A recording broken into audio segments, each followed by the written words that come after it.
Hello everyone. I hope you're having a great day. Tonight, we're diving into a powerful story about a black woman who was mocked and underestimated while sitting alone in a bar, until she stood up, sang, and silenced the entire room. If you enjoy stories about hidden strength, unexpected talent, and moments that change everything, don't forget to subscribe to the channel and join the conversation. The first thing you notice in the Blue Note bar isn't the music. It's the way people look. Quick, sharp glances that decide who belongs and who doesn't before a single word is spoken. It's Friday night, 10:30 p.m., and the place is packed. Warm yellow lights hang low over the tables, catching the shine of glassware and the soft haze in the air. A worn piano sits near a tiny stage like it's waiting to be remembered. Conversations overlap, laughter rises, ice clinks, and somewhere behind it all, a slow jazz track tries to hold the room together. The front door opens, and the room changes, just slightly. Naomi Carter steps inside alone. She's 29, African American, deep brown skin, natural curly hair tied back loosely with a few strands falling free. No heavy makeup, no jewelry that screams for attention. She wears a dark oversized hoodie, a worn leather jacket, black jeans, and flat shoes that look like they've walked too many late-night sidewalks. She pauses just long enough to take in the room, not because she's lost, because she's learned to measure spaces before they swallow her whole. Naomi moves toward the far side of the bar, choosing a small table in the corner where the light doesn't reach as strongly. She sits with her shoulders slightly drawn in, hands resting near her drink like she's trying to take up less space than she deserves. The bartender, Luis Moreno, early 40s, calm eyes, salt and pepper hair, glances her way. "What can I get you?" he asks, voice steady. Naomi keeps it simple. "Club soda, lime." Luis nods like he understands exactly what kind of night this is going to be. Naomi doesn't check her phone. She doesn't scan the room for someone who might arrive late. She's not waiting for anyone. She's here because she needed to be somewhere that wasn't her apartment, somewhere noise could drown out thoughts. She lifts the glass, takes a slow sip, and exhales. That's when the laughter starts. At a table not far away sits a group of four, 3 men and a woman, dressed like they belong in every room they walk into. The kind of people who take up space naturally. Loud voices, easy smiles, the air of being untouchable. At the center is Ethan Walker, white, but short-styled brown hair, clean-shaven, white button-down shirt with the sleeves rolled up, dark jeans. He talks with his hands, throws his head back when he laughs. He's the kind of guy who performs confidence like it's his job. Beside him sits Claire Thompson, 28, fair skin, long blonde hair worn loose, a red top under a black jacket. She's smiling, but her eyes keep drifting, observing more than she admits. Ethan leans back in his chair, looking past his friends, and his gaze lands on Naomi. He doesn't stare long, just long enough. Then he smirks and leans forward, speaking low to his friends. They turn, one by one, and Naomi feels it, those eyes sliding over her hoodie, her jacket, her quiet posture, like she's a puzzle they're already sure they can solve. A friend snickers. "She's really sitting there like that?" Ethan laughs under his breath. "Like what?" "Like she owns the corner," the friend says. "Like it's her private VIP section." Their laughter swells, not loud enough to be called out, just loud enough to make sure Naomi can hear it if she's paying attention. And Naomi is paying attention. She doesn't look at them. She keeps her eyes on her glass, but her fingers tighten around it just slightly, knuckles whitening for a second before she forces them to relax. Ethan's voice carries again, a little clearer this time. "Maybe she's waiting for someone." Another friend replies, louder, "Or maybe she got the wrong place." They laugh again.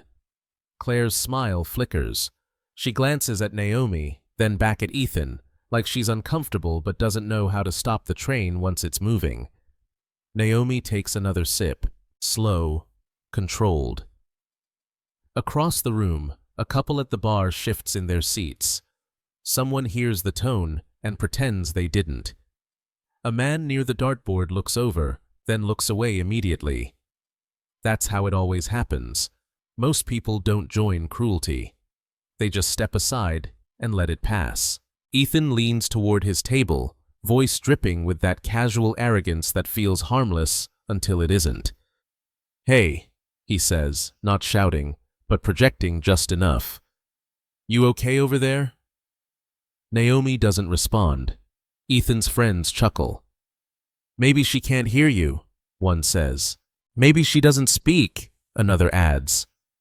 Claire's eyes widen slightly at that one. She forces a small laugh, the kind that doesn't match her face. Naomi's jaw tightens, just a fraction. She sets her glass down carefully, too carefully, like if she moves too fast, something inside her might crack open.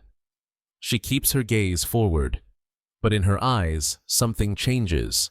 Not anger, not fear, something colder, something older. Ethan mistakes her silence for weakness. He leans back, pleased with himself, and lifts his drink like he's won something. And then, as if the night wants to sharpen the blade, the music dips, just briefly, between songs. A quiet pocket opens in the bar, a small gap where voices become clearer, where attention shifts without permission. Ethan sees the opportunity and smirks. He tilts his head toward Naomi and says, louder now, so more people hear, "You here to watch, or you planning to entertain us?" The room doesn't go silent, but it changes. A few heads turn. A few people freeze mid-sip. Naomi still doesn't look at him. She inhales, deep. And for the first time, she lifts her eyes, slowly, toward the stage with the old microphone and the piano that hasn't been touched all night. The corner of her mouth doesn't smile, but her posture straightens, just slightly, like a decision is forming under her skin. If you're feeling this tension right now, subscribe to the channel, because what happens next is the moment everything flips. And tell me in the comments, have you ever watched someone get mocked in public and regretted staying quiet? The laughter doesn't stop. It mutates. What began as whispers and side comments grows bolder, louder, fed by alcohol, attention, and the dangerous comfort of being surrounded by friends who won't challenge you. Ethan Walker leans back in his chair, stretching like the room belongs to him. His friends follow his lead, their eyes returning to Naomi Carter as if she's become part of the night's entertainment. "She's still not moving," one of them says, grinning. "Maybe she thinks if she ignores us, we'll disappear," another adds. A ripple of laughter rolls across their table. Naomi hears every word. She doesn't turn. She doesn't flinch. But inside her chest, something tightens, an old, familiar pressure. The kind that comes from years of learning how to endure spaces that weren't built for you. Years of knowing exactly how thin the line is between being invisible and being targeted. She keeps her eyes on the stage. The microphone stands there untouched, slightly tilted, the cord coiled at its base like a sleeping snake. The piano beside it carries scratches and stories in its wood, evidence that it once mattered to someone. Naomi's fingers rest flat against the table now, palms down, grounding herself. Across the room, Claire Thompson shifts in her seat. She laughs again, but this time the sound is strained. "Okay," she says lightly, trying to diffuse. "That's enough, guys." Ethan waves her off. "Relax, we're just talking." "Yeah," one of the men adds. "It's a bar. People talk." Claire glances around. She notices a couple near the back exchanging looks. A woman at the bar frowns slightly before turning away. No one steps in. Claire's discomfort deepens, but so does her hesitation. She doesn't want to be the buzzkill. She doesn't want to be the one who makes things awkward. So she stays quiet. Ethan leans forward again, voice louder, sharper, designed to travel. You here by yourself? He asks Naomi. Or did your friends ditch you? A few people nearby hear it now. A hush doesn't fall, but attention sharpens. Conversations lower just a notch. Naomi lifts her glass and takes another sip. The carbonation stings her throat.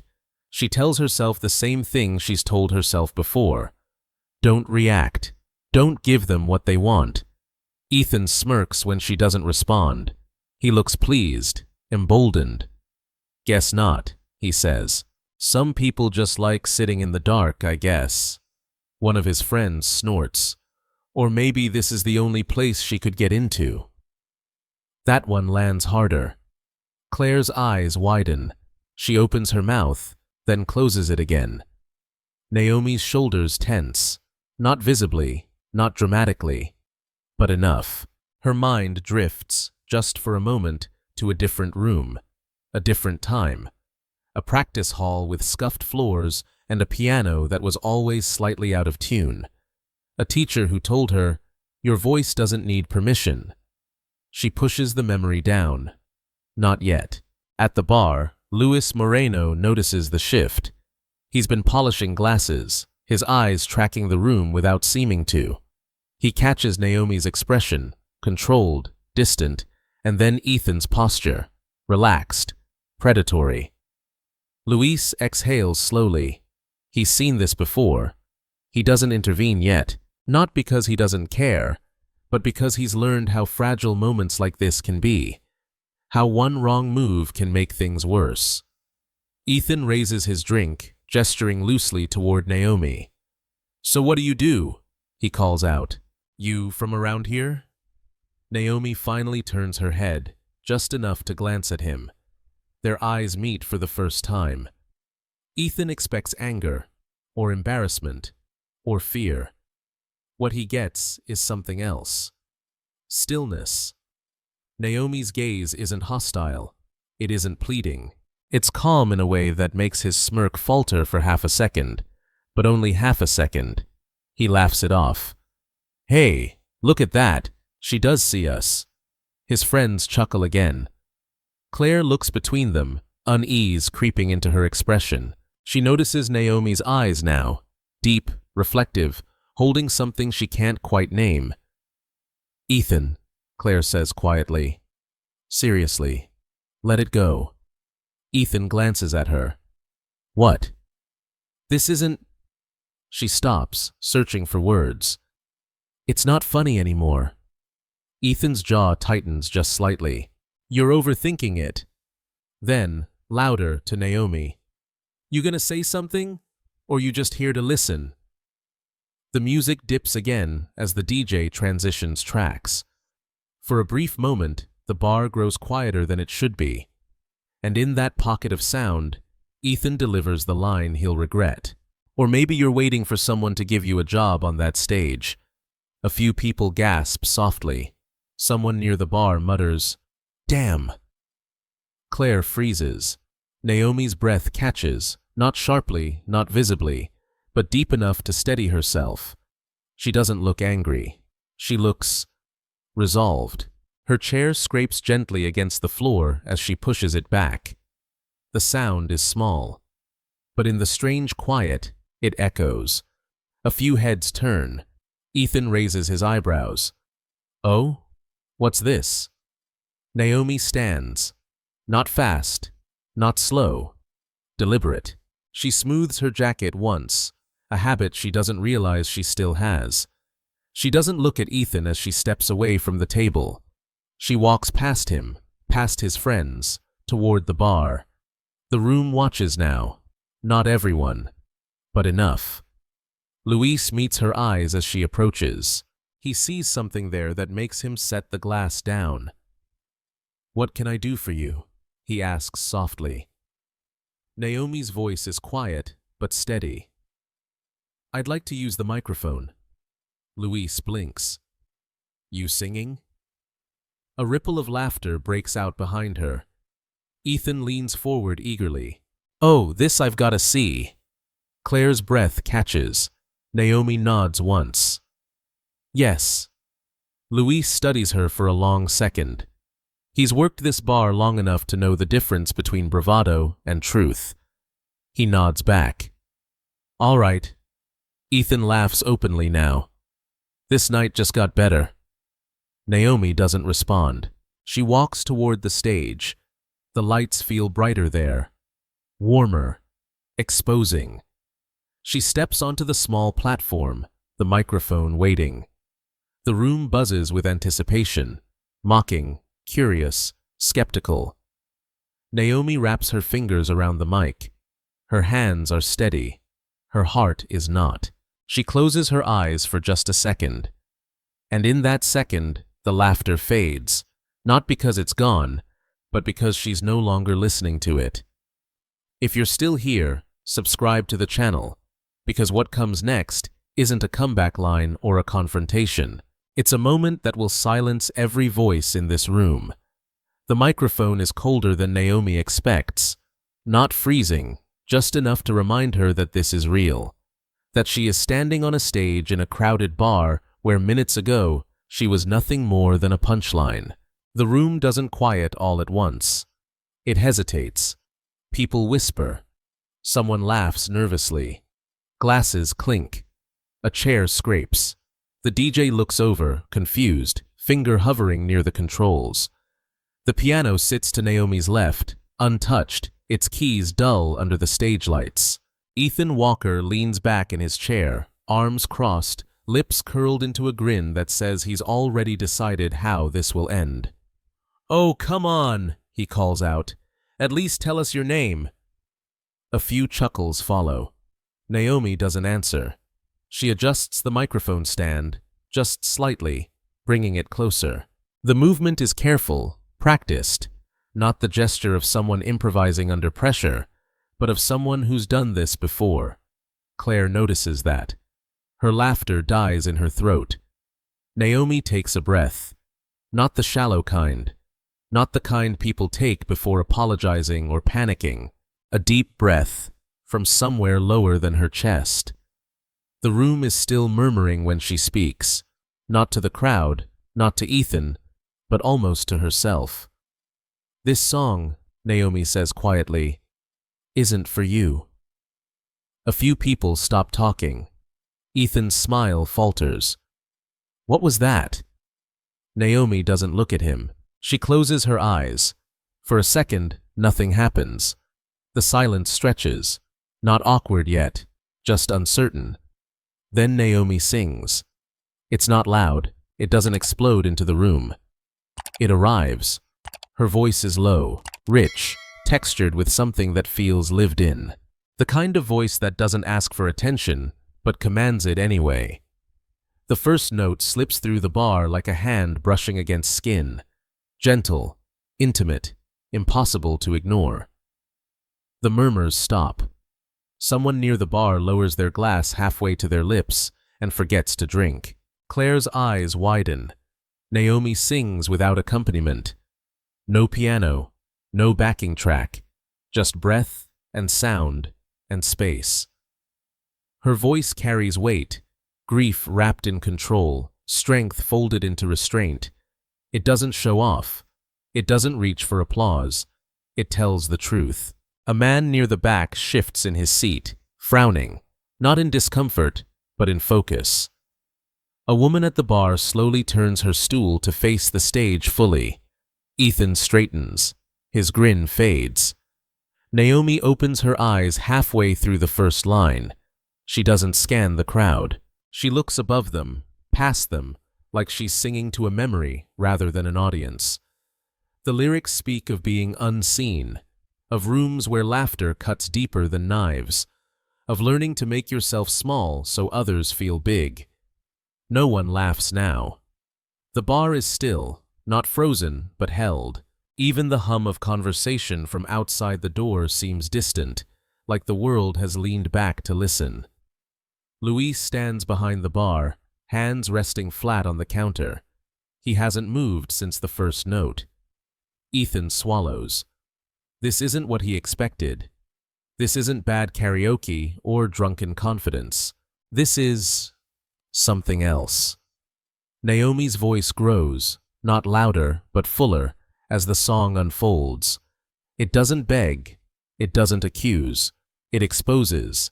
Each line feels intentional, like it's been waiting years to be released into a room that didn't know it needed it. Claire feels her chest tighten. She's stopped smiling. Her hands are clasped in her lap now, knuckles pale. She watches Naomi with a mix of awe and shame, replaying the laughter from minutes ago in her head. She hadn't meant harm, but harm doesn't require intent. Ethan glances around, searching for reactions. His friends, the room, anyone who might still be amused. No one meets his eyes. One of his friends stares at the floor. Another frowns, unsettled. Ethan shifts in his seat, suddenly aware of how loud he's been all night. How visible. Naomi reaches the chorus. Her voice lifts, not in volume, but in clarity. It fills the space between tables, slides along the walls, climbs the low ceiling. Someone near the door wipes their eyes without realizing it. The bartender 2 seats down closes his eyes. This isn't entertainment anymore. It's confession. It's survival. Naomi's hands grip the microphone, not tight, not shaking, grounded. She stands taller now. The hoodie she wore like armor earlier hangs open, forgotten. The worn leather jacket catches the light, but it no longer looks tired. It looks earned. Ethan feels something twist in his stomach. For the first time that night, he doesn't feel powerful. He feels seen, and he doesn't like it. The song slows. Naomi's voice softens, drops back into that intimate register that makes it feel like she's singing to one person at a time, like every listener has been pulled into their own quiet corner with her. She holds the final note, not long, not dramatic, just enough to let it settle. Then she lets it go. Silence follows. Not the kind filled with tension, the kind filled with respect. No one moves, no one claps. Not yet. The room breathes together, collectively unsure of what to do with what they've just received. Ethan stares at Naomi. He doesn't smirk. He doesn't joke. His mouth is slightly open, like he wants to say something, but nothing comes. Claire exhales shakily. She feels something warm and painful behind her eyes. She blinks rapidly, embarrassed by the tears she didn't expect. Naomi lowers the microphone slightly. She doesn't bow. She doesn't wait. She just stands there, present, unhidden, undeniable. The DJ slowly removes his hand from the controls. Someone near the stage whispers, "Holy shit." Another voice murmurs, "Who is she?" Naomi's gaze finally drops, just once, toward Ethan's table. She doesn't glare. She doesn't accuse. She simply looks. And in that look, there is no anger, only truth. Ethan looks away first. The silence stretches a moment longer. Then, one clap. Slow, deliberate. It comes from somewhere near the back. Then another, and another. The applause hasn't started yet, but it's coming. If this moment has you holding your breath, subscribe to the channel, because in the next scene, silence will turn into something louder than laughter ever was. The applause doesn't rush in all at once. It arrives cautiously, like people are afraid to break something fragile. One clap becomes 2. 2 become 10. 10 turn into a wave that rolls through the blue note bar, growing louder, steadier, undeniable. People stand without realizing they've stood. Chairs scrape backward, glasses rattle on tabletops. The sound fills the room, not chaotic like laughter had been earlier, but focused, earned. Naomi Carter remains still on the stage. She doesn't smile. She doesn't bow. She simply lowers the microphone to her side and lets the sound wash over her. Her chest rises slowly, then falls. For the first time since she walked into the bar, she isn't shrinking.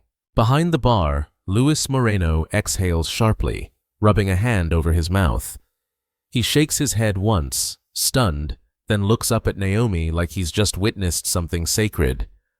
"Damn," he mutters to no one in particular. Near the front, a couple exchange glances that say the same thing. We almost missed this. At Ethan Walker's table, the energy has collapsed in on itself. No laughter, no comments, just silence and discomfort. Ethan sits rigidly, hands resting flat on the table like he needs the support. His face feels hot, not from alcohol, but from the slow realization creeping up his spine. This wasn't a joke. This wasn't a trick. He didn't just mock a stranger. He humiliated someone who never needed his permission to belong. Across from him, one of his friends clears his throat. Wow." Another nods slowly. "Yeah, I didn't expect that." Ethan doesn't respond. His eyes are locked on Naomi, not in defiance, in disbelief. Beside him, Claire Thompson is frozen. Her hands tremble slightly as she presses them together in her lap. She hasn't clapped yet, not because she doesn't want to, but because something heavier is settling in her chest. Guilt. She remembers her laugh earlier, the way she stayed quiet, the relief she felt when the attention wasn't on her. And now, watching Naomi stand alone under the stage lights, Claire feels exposed. The applause begins to fade, not because it isn't deserved, but because people sense the moment shifting. Naomi lifts the microphone again, not to sing, to speak. Her voice, when it comes, is softer than her singing voice, but no less powerful. "Thank you," she says.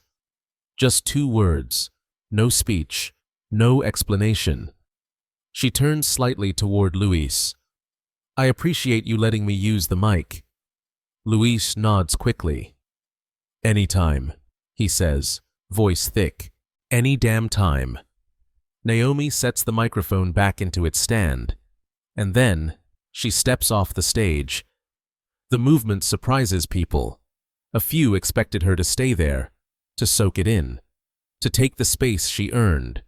Instead, she walks calmly across the floor, weaving between tables, toward her corner, not retreating, choosing.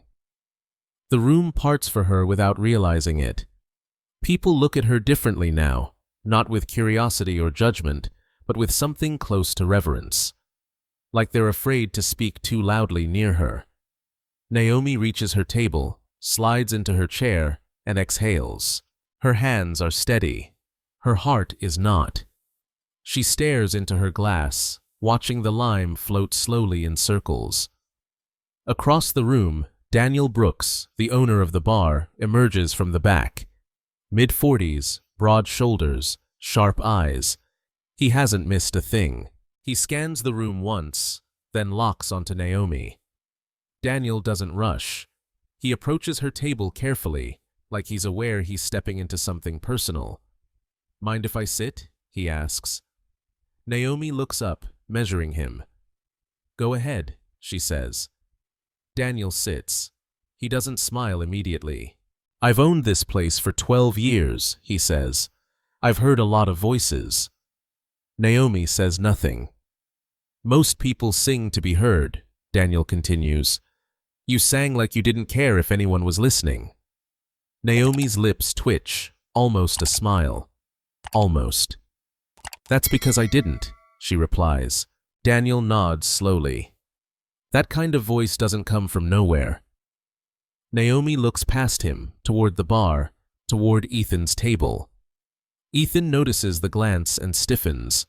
For the first time that night, he feels small. Daniel follows her gaze, then looks back at her. "You don't owe anyone here anything," he says. "But if you ever wanted this stage, really wanted it, it's yours." Naomi considers that.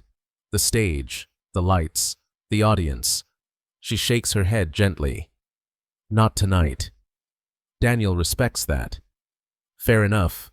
He stands. "But my offer stands." As he walks away, the room slowly resumes movement. Conversations start again, quieter, more thoughtful.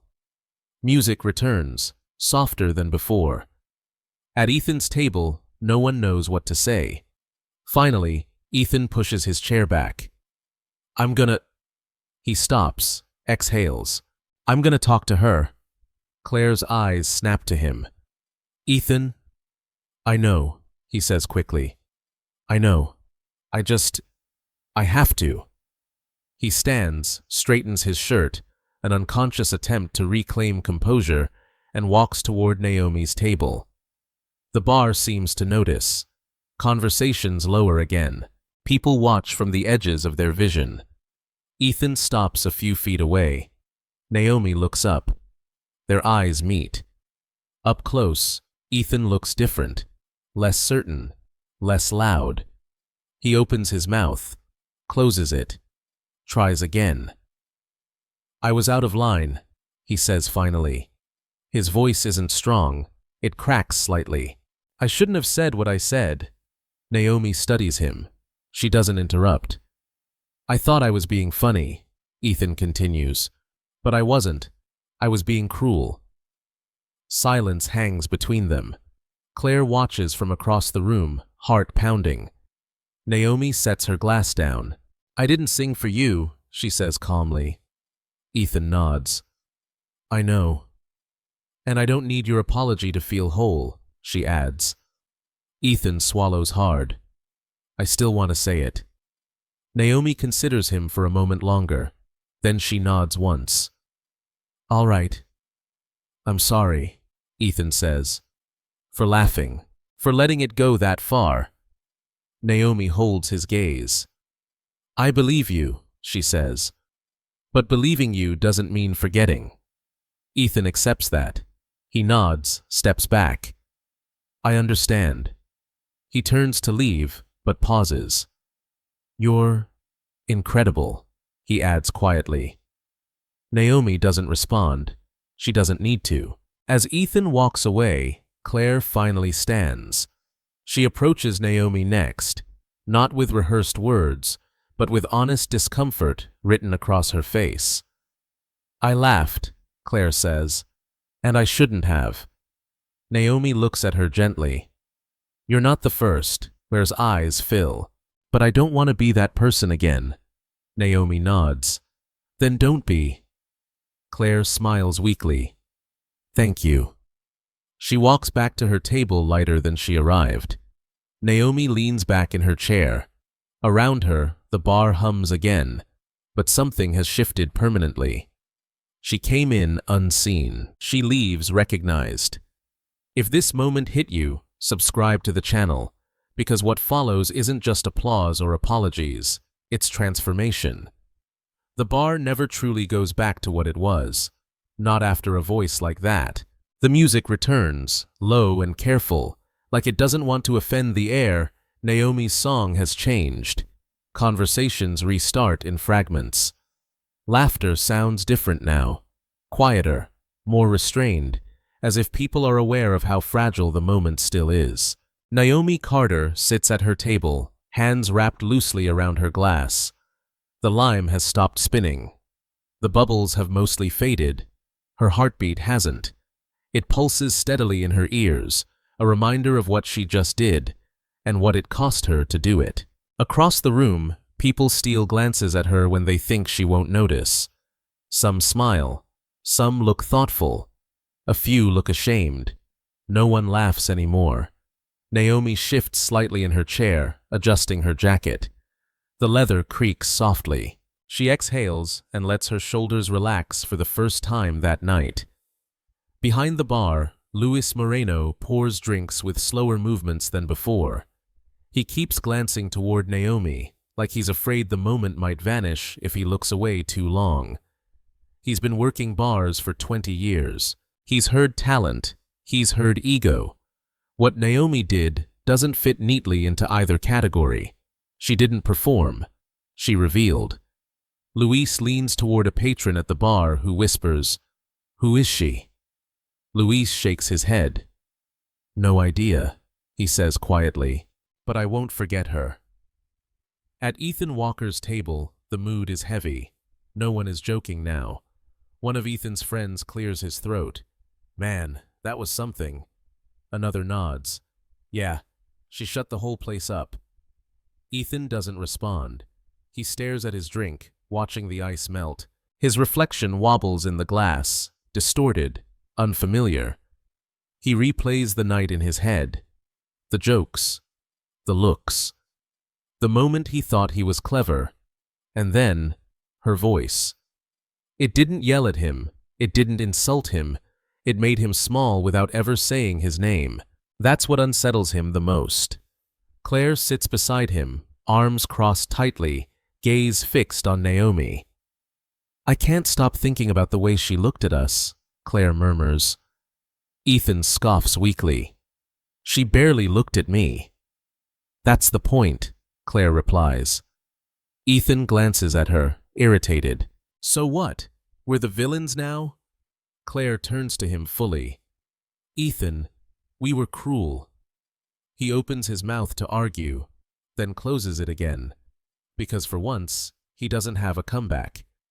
Naomi feels eyes on her again, not the sharp ones from earlier, but curious, almost reverent ones. A woman from the bar approaches slowly.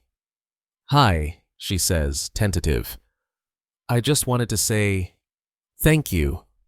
That song. Naomi nods politely. You're welcome.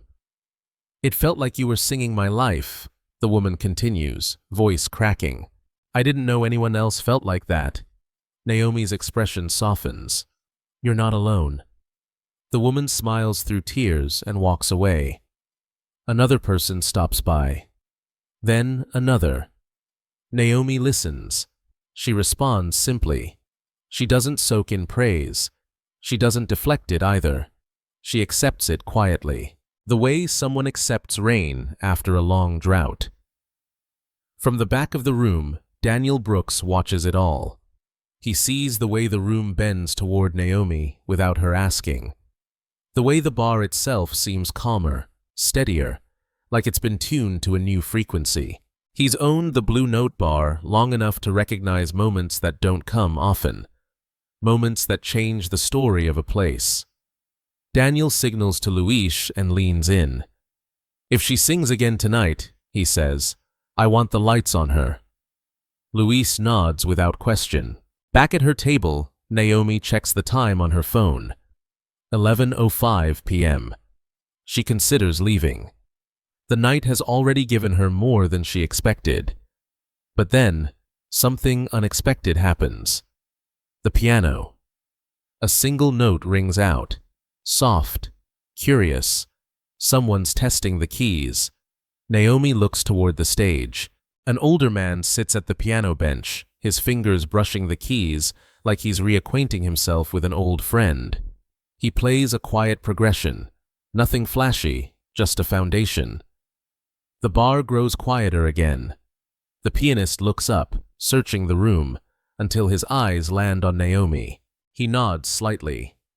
An invitation. Naomi's breath catches. Her first instinct is to shake her head, to stay seated, to protect what she's already given. But something inside her stirs. Not pride.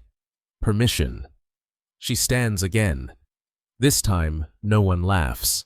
Chairs don't scrape in surprise. No one whispers. They watch. Naomi walks back toward the stage, slower than before, more certain. Ethan notices and freezes. She's going again, someone whispers. Claire's heart pounds. She leans forward, elbows on the table. Naomi steps onto the stage and meets the pianist's eyes. What key? She asks softly. Whatever feels right, he replies. Naomi nods. She turns toward the microphone. This time, she doesn't hesitate. She doesn't close her eyes. She begins to sing as the piano joins her, gentle chords supporting her voice like a hand at her back. The first note lands differently now, not as a challenge, as an offering. Her voice weaves with the piano, richer, warmer. The pain is still there, but now it's layered with something else. Release. People lean in. Someone stops mid-step. Even the bar's clinking glasses seem to fall out of rhythm, like the room doesn't want to compete. Ethan feels his throat tighten. This time he doesn't look away. He listens. He hears what he missed before. Not just talent, but discipline. Years of work hidden behind humility. A woman who learned to survive without applause. Claire wipes at her eyes openly now. Naomi sings of standing alone, of being misjudged, of finding strength where no one thought to look. The piano swells slightly, not overpowering, supportive. Naomi's voice rises, not louder, but braver. This is no longer about proving anything. It's about reclaiming space. She finishes the song with a breath instead of a note, letting the sound dissolve naturally into silence. And the silence holds, for a beat. Then the room erupts. This time, there is no hesitation. Applause crashes over the stage. Cheers rise. Someone whistles. Another person shouts, "Encore!" Naomi steps back from the microphone, heart racing. She laughs quietly, an unguarded sound she hasn't made in a long time. She bows slightly, not out of obligation, but gratitude. From the bar, Daniel claps harder than anyone. Ethan stands slowly. He claps too, not performatively, sincerely. Naomi notices. She doesn't acknowledge him, but she sees it. The power dynamic has shifted completely now, not because she demanded respect, because she earned it without asking. As she steps off the stage again, Luis catches her eye and lifts a glass in silent salute. Naomi smiles back, small, genuine. If this moment moved you, subscribe to the channel, because the next scene will show what happens when talent doesn't just silence a room. It changes people. The applause fades slowly, like a tide pulling back from shore, but the change it leaves behind doesn't. The blue note. Bar feels altered, rearranged on some invisible level. The tables are in the same places. The lights haven't moved. The piano lid is still scratched. And yet, nothing is the same. Naomi Carter stands just off the stage, the echo of her voice still vibrating in her chest. Her hands tremble now, not from fear, but from release. From the strange exhaustion that comes after you stop holding yourself together. She hadn't planned to sing twice. The first song was survival. The second was truth. And truth, once spoken, has weight. Around her, people talk again, but not like before. Their voices are softer, their laughter less careless. Conversations circle back to the stage, to Naomi, to what they felt instead of what they saw. "That wasn't just singing," someone murmurs near the bar. "She made me feel something," another replies. "I didn't expect that tonight," a third admits quietly. Behind the counter, Luis Moreno pours another drink, then stops and shakes his head with a slow smile. "I've worked here a long time," he says to no one in particular. "Nights like this don't happen often." He looks toward Naomi, who is slipping back into her jacket, grounding herself again. "Sometimes," he continues, "the room needs to be reminded what silence is for." At a nearby table, Claire Thompson presses her hands together tightly. Her chest feels heavy, but not in a bad way. It's the weight of recognition. The kind that makes you rethink the last hour, the last year, the last version of yourself you thought was harmless. She watches Naomi speak quietly with a couple who approached her, listening, nodding, never dominating the space. Claire feels a pull she doesn't fully understand. She stands. Across the room, Ethan Walker notices. He's been unusually quiet since the second song ended. His friends are talking around him, trying to process, trying to reclaim the night with commentary. But Ethan barely hears them. All he can think about is the way the bar went silent. Not because Naomi demanded it, because everyone chose to listen. Ethan drains his glass and sets it down harder than necessary. "I need air," he mutters. No one stops him. He weaves through the crowd toward the door, pushing it open into the cool night. The sounds of the city spill in. Cars, voices, life continuing like nothing happened. But something did happen. Ethan leans against the brick wall outside the bar, rubbing a hand over his face. He didn't wake up planning to be cruel. He didn't think of himself as that guy. But intent doesn't erase impact. Inside the bar, Naomi sits again at her corner table. This time, she doesn't try to disappear. She sits upright, shoulders relaxed, eyes clear. Daniel Brooks approaches once more. "I meant what I said earlier," he tells her. "That stage, it's open to you." Naomi meets his gaze. "I know." Daniel hesitates. "You trained, didn't you?" Naomi smiles faintly. "Once." "Conservatory?" he guesses. She nods. "A lifetime ago." Daniel studies her. Talent like that doesn't fade. Naomi looks down at her hands. Life gets loud. Daniel nods in understanding. "If you ever want it quiet again, here's my card." He places it gently on the table and steps away. Naomi stares at the card for a long moment before slipping it into her jacket pocket. Claire approaches then, slower than Ethan had earlier. There's no urgency in her steps, just honesty. "Hi," Claire says softly. Naomi looks up. "Hi." "I don't really know how to start this," Claire admits, "but I wanted to say, I'm sorry." Naomi tilts her head, listening. "I laughed," Claire continues. "Not because it was funny, because it was easier than speaking up." Naomi nods once. "It usually is." Claire swallows. "I won't do that again." Naomi holds her gaze for a moment, then smiles gently. That's how change starts. Claire exhales, relief washing over her face. "Thank you for letting me say that." She steps back, lighter than before. As the night continues, something remarkable happens. People begin to watch themselves. A joke starts, then stops. A comment forms, then dissolves. Eyes shift, checking tone, intention. The room has learned something, not from a lecture, but from a voice that refused to be small. Naomi stands to leave. She slides on her jacket, grabs her bag, and moves toward the door. A few people notice and step aside without being asked. Luis catches her eye. "You're welcome back any time," he says. Naomi smiles. "Thank you." As she reaches the door, it opens. Ethan steps back inside. They stop, face to face, for the first time without an audience. The bar seems to pause. Ethan clears his throat. "Naomi," he says. "I didn't get to say this properly." Naomi waits. "I was wrong," Ethan continues. "Not just about you, but about how I use my voice. I used it to tear someone down. You used yours to build something." Naomi studies him, not with suspicion, but curiosity. "That's the difference," she says.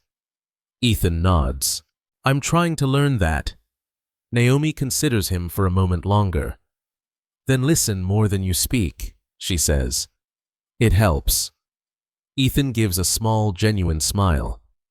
"Yeah, I see that now." She opens the door.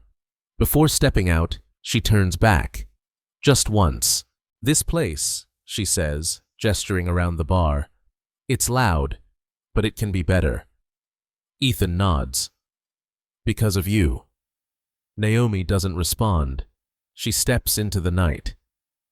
Outside, the city hums as it always does, unaware that inside a small bar on West 4th Street, something fundamental has shifted. Naomi walks down the sidewalk, the echo of applause fading behind her, replaced by something quieter and stronger. Belonging. If this scene resonated with you, subscribe to the channel, because the next chapter reveals what happens when recognition turns into opportunity, and a single night opens a door that was never meant to stay closed. The night doesn't end when Naomi Carter steps outside. It follows her. The door of the Blue Note bar closes behind her with a soft thud, muffling the music, the voices, the echoes of applause. The street greets her with neon reflections on wet pavement, the distant hum of traffic, the rhythm of the city that never waits for anyone. Naomi pulls her jacket tighter around herself. Her hands are still trembling, subtle, almost imperceptible. But she notices. She always notices. Tonight has taken something out of her, and given something back. She walks slowly down West 4th Street, letting the cool air steady her breathing. For years, she learned how to disappear in rooms like that bar, how to make herself small, quiet, unremarkable, safe. Tonight, she did the opposite. And now, she doesn't quite know what to do with the space she's reclaimed. Behind her, the bar door opens again. Footsteps. Naomi keeps walking. Naomi! The voice is unfamiliar, not mocking, not drunk. She stops and turns. Daniel Brooks jogs toward her, coat thrown on hastily over his shoulders. The streetlight catches his face, serious but warm. "I didn't want to stop you inside," he says, slightly out of breath. "Too many eyes." Naomi studies him, cautious but open. "It's okay. What's up?" Daniel gestures back toward the bar. "That thing you did in there. It doesn't happen often, not like that." Naomi exhales. "I wasn't planning on it." "I know," Daniel says quickly. "That's what makes it real." He reaches into his pocket and pulls out the card again. This time, he doesn't just place it in her hand. "I want you here," he says. "Not as a novelty, not as a surprise, as an artist." Naomi looks at the card. The edges are slightly bent now, proof that this isn't some polished pitch. "I don't sing anymore," she says quietly. Daniel nods. "You don't sing publicly," he corrects. "Big difference." Naomi looks past him, back at the bar. Through the glass, she can still see people talking, gesturing, replaying the moment like they're afraid it might slip away. "I used to think music was enough," she says. "That if you were good, the world would make room for you." Daniel listens. He doesn't interrupt. "It didn't," Naomi continues, "so I learned how to survive without it." Daniel's voice softens. "You shouldn't have had to." Naomi meets his eyes. "That stage," Daniel adds, "isn't about exposure. It's about safety. A place where you don't have to fight to be heard." Naomi swallows. The idea hits her harder than she expects. A place to be heard without armor. "I can't promise anything," she says. Daniel nods. "I'm not asking for promises, just a conversation." Naomi slips the card fully into her jacket pocket. "All right," she says. "A conversation." Daniel smiles, small, respectful. "That's all I hoped for." He steps back, giving her space again. As he walks away, Naomi feels something unfamiliar bloom in her chest. Not triumph, possibility. She continues down the street, her steps lighter now. Back inside the bar, the energy hasn't settled. People are still talking about her. "That was insane. I've never heard anything like that." She didn't even introduce herself. At Ethan Walker's table, the group has fractured. One friend checks his phone, avoiding eye contact.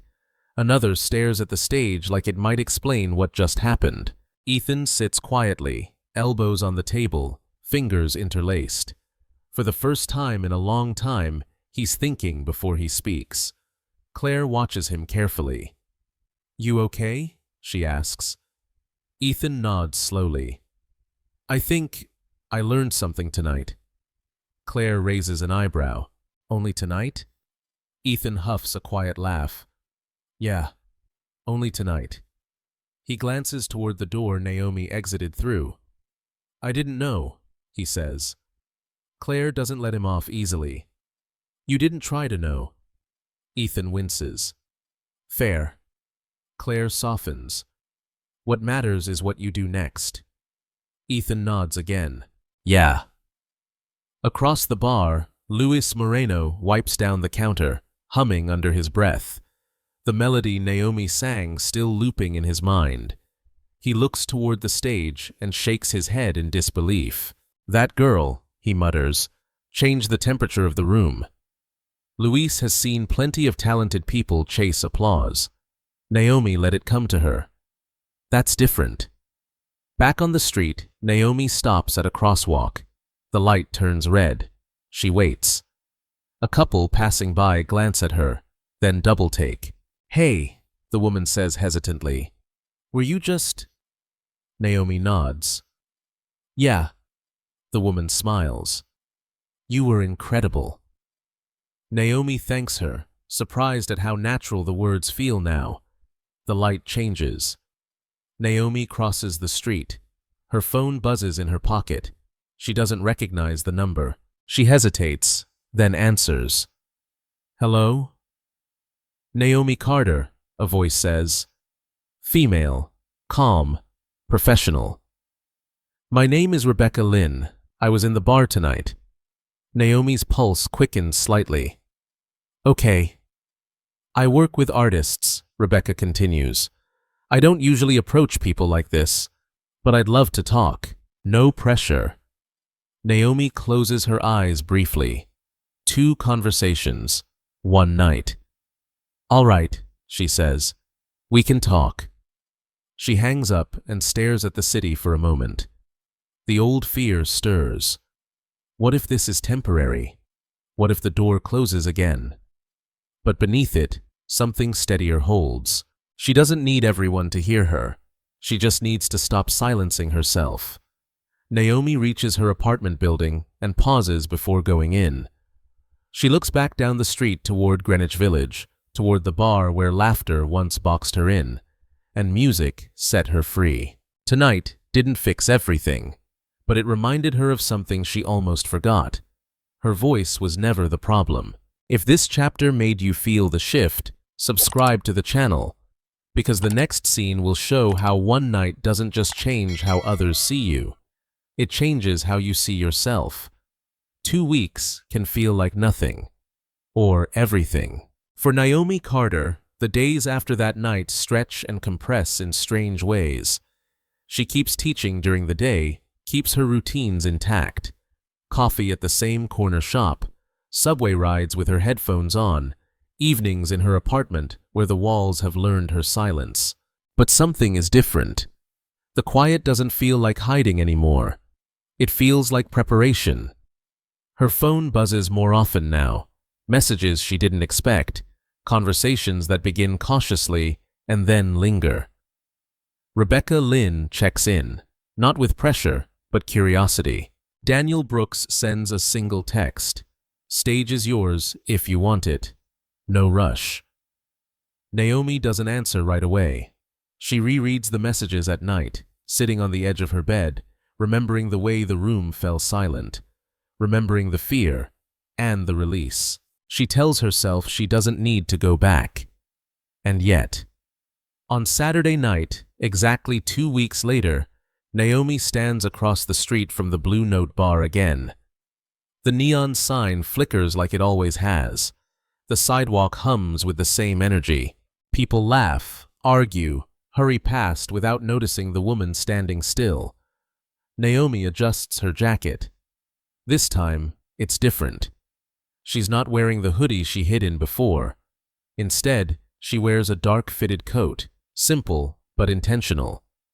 Her hair is down now, natural curls framing her face. She hasn't dressed to impress. She's dressed to arrive. She crosses the street and opens the door. The bar is busy, but not chaotic. A low jazz trio plays softly, setting the tone.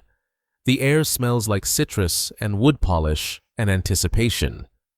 Luis Moreno looks up and freezes.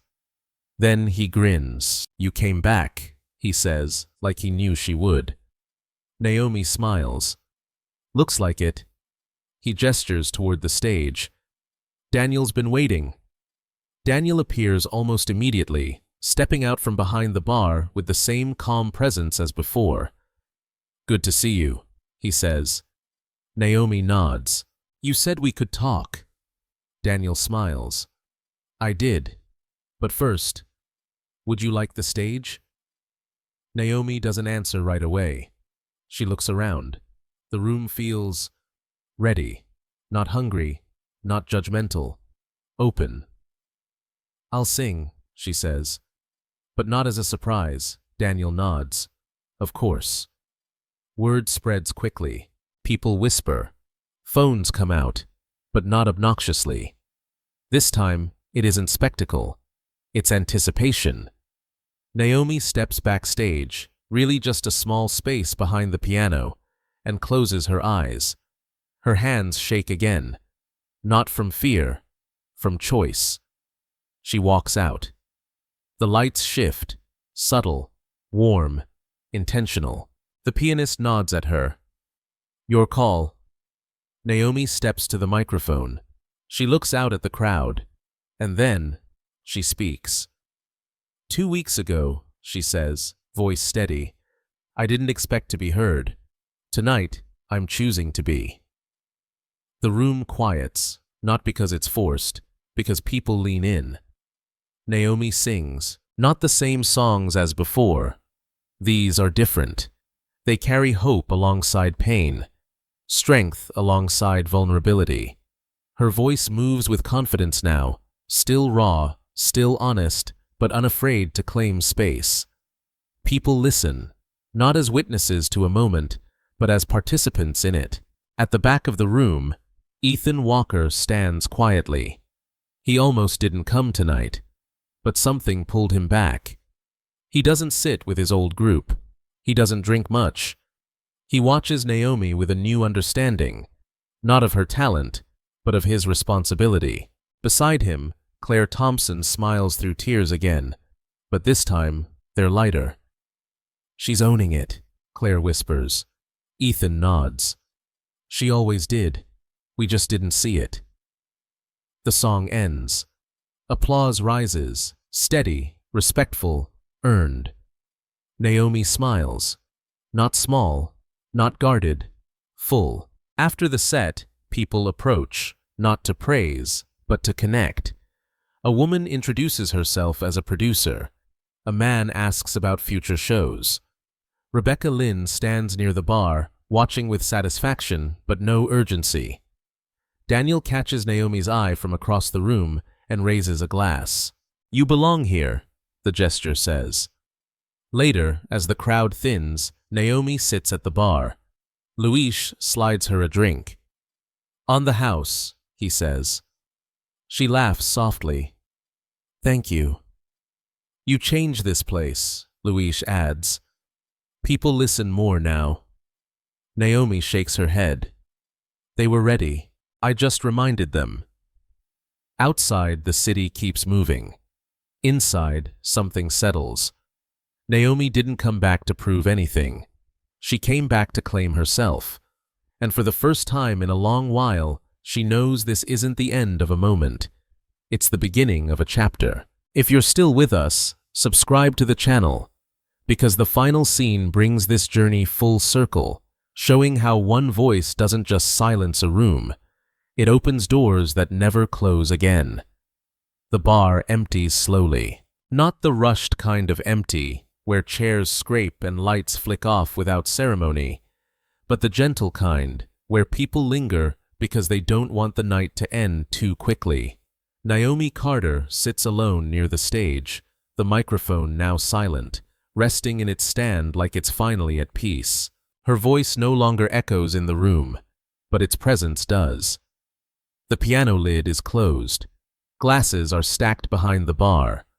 The low hum of conversation has faded into quiet footsteps and soft goodbyes. Outside, the city continues.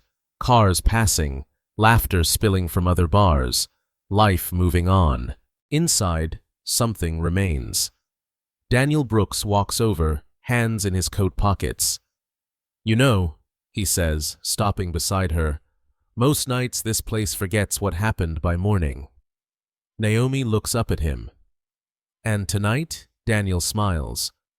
Tonight sticks. Naomi exhales slowly. She hadn't come back for permanence. She hadn't come back to be remembered. But standing here now, she realizes something important. This place didn't just hear her, it changed with her. Across the room, Ethan Walker pauses near the door. He turns back one last time, watching Naomi laugh softly at something Daniel says. There's no bitterness in his expression now, only reflection. He understands something he didn't before, that silence can be violent, and listening can be an act of courage.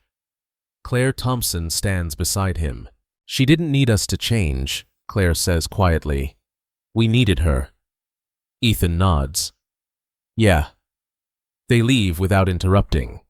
Outside, Naomi slips on her coat and steps onto the sidewalk with Daniel and Rebecca Lynn. The night air is crisp, grounding. Rebecca speaks first. I won't rush you, she says, but I want you to know, people like you don't come around often. Naomi smiles. I'm not trying to be rare. Rebecca nods. That's exactly why you are. They exchange numbers. No contracts. No pressure. Just possibility. Daniel shakes Naomi's hand. This stage is yours whenever you want it. Naomi looks back through the window of the Blue Note Bar, the place where laughter once tried to shrink her and music expanded her instead. I'll be back, she says, and she means it. As Naomi walks down West 4th Street, she doesn't rush. She lets the night wrap around her. Her reflection passes in storefront windows, not hidden, not defensive, whole. She thinks about the girl she used to be, the one who learned early how to survive rooms that weren't kind, the one who tucked her voice away because it felt safer. That girl kept her alive. But tonight, Naomi understands something new. Survival was never the end goal. Expression was. She stops at a crosswalk, the red light glowing above her. She waits, not out of fear, but patience. A group of strangers passes by, still buzzing about the bar. Did you hear her? That voice. Man. I won't forget that. Naomi smiles to herself. The light turns green. She crosses. Somewhere behind her, music drifts out of another open door. Somewhere ahead, another stage waits. Maybe literal, maybe not. But she knows this now. Her voice doesn't need permission. It never did. And wherever she goes next, whether in a bar, a hall, or a quiet room where someone feels unseen, she will carry that truth with her. If this story moved you, subscribe to the channel so you don't miss stories where courage rises in unexpected places. And tell us in the comments, have you ever seen someone underestimated until they proved everyone wrong? Because sometimes, all it takes to change a room is one voice brave enough to stand up and sing.